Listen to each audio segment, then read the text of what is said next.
Our next speaker has represented Pennsylvania's 2nd Congressional District for nearly 2 decades and sits on the Appropriations, Energy and Water Development Subcommittee.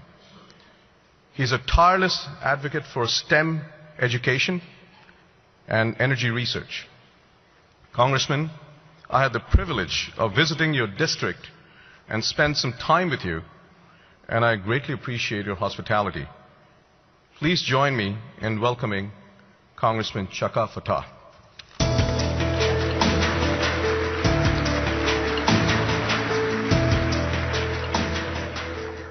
Well, good morning. Are you excited about America's energy future? Are you excited about America's energy future? Well, that's why I'm here, because I'm excited. And I've seen through my work on the Hill that there's one entity that if we can replicate it across the government, we can get excited about a lot of things in our country.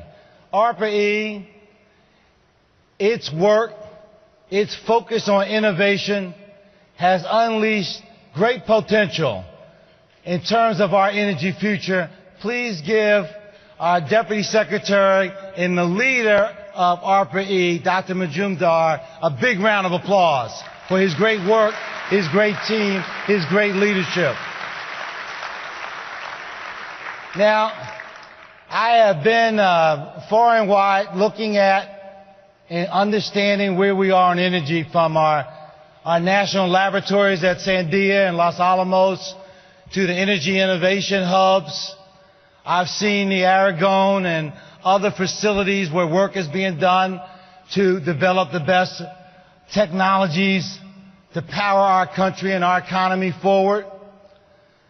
Coming here today and seeing the great exhibits and meeting many of the people, you have given me even more inspiration that our funding, which when you add to the President's budget request this year of $350 million to the already appropriated dollars, will take this agency over the $1 billion mark.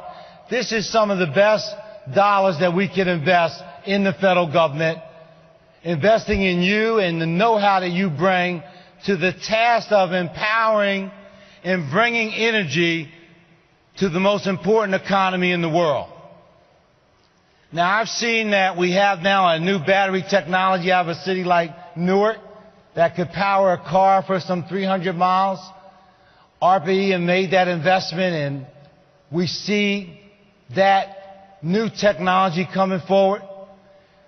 I saw on yesterday the announcement around new technology related to refrigerator technology.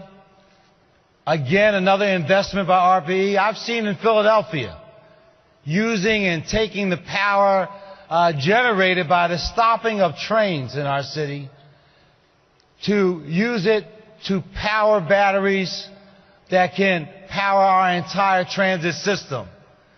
There's more work to be done, and we shouldn't rest on our laurels. Today, the European Energy Alliance is gathering and announcing that they have set new standards for 2030 on emissions, on energy technology. They've heard of ARPA-E. They see the work that's being done here in America, and they know they need to compete better. But we know that we have to compete better when we see in Central America, Honduras with the largest wind farm anywhere in the world. There's much more work for us to do, and that's why we have to do our work in Washington on the Appropriations Committee, making investments like the ones that we need in ARPA-E. But I agree with Senator Bingaman, who said that the loan guarantees that we put in place for nuclear, and I've been a big proponent, and I'm happy to see the first nuclear plants approved in 30 years now go forward. But we need those same loan guarantees in place and other stable financing to support innovation. And I want to close on this question of innovation. I believe that innovation is at the heart of our nation's economic future. That all of the advantages that we've had in the past and that we hold today, those advantages that used to be absolute are now relative. But that I'm certain that America can and will win the future, but we have to invest in innovation. And that is what is so special about this agency, because it's lean, it's focused on its core mission, it's willing to risk failure. Bill Gates said here yesterday that we have to understand that many of these high-risk technologies are not going to work perfectly. We can't be risk-averse. As a nation, if we want to succeed, we're going to have to be prepared to take risks, to make investments.